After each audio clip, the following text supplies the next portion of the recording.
Savez-vous ce qu'est l'absamite? L'absamite, c'est une roche condrusienne. Une roche que l'on appelle aussi pierre d'avoine, c'est quand même un peu plus facile. Passe-moi ta pierre d'avoine, c'est plus rigolo que passe-moi ta absamite. Ça fait un peu maladie quand même, l'absamite.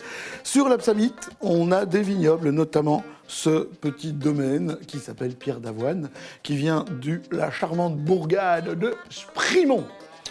Cultivé ici, pour cette cuvée-ci, sur le 2020, sur cette parcelle en Solaris. Le Solaris qui est ce qu'on appelle un interspécifique ou, en français de France, un multirésistant, c'est-à-dire un cépage qui résiste mieux naturellement aux maladies. Il est issu de croisements, de croisements, de croisements, de croisements. Et alors là, il y a une guerre de religion entre les Allemands et les Français. Comme d'habitude, on est au milieu. Les Allemands considèrent qu'il s'agit de Vitis vinifera.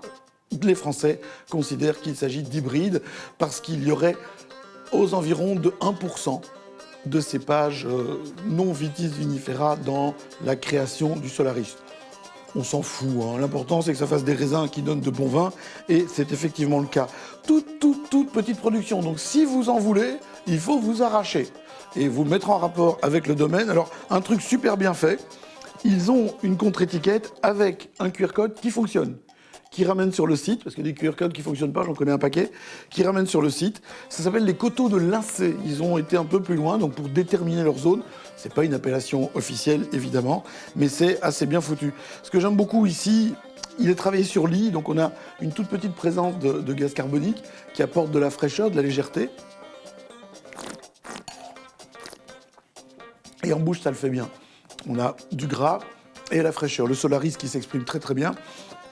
Je crains que 2021 soit une vendange un peu plus difficile pour tout le monde, mais je sais déjà que sur le millésime 2021, les interspécifiques ont mieux tenu le coup que les traditionnels. On verra ce que ça donnera en 2022, 2023, etc., etc. D'ici là, n'hésitez pas à vous balader dans tous les recoins de cette merveilleuse Wallonie à la découverte de ces merveilleux vignobles, entre autres. Santé.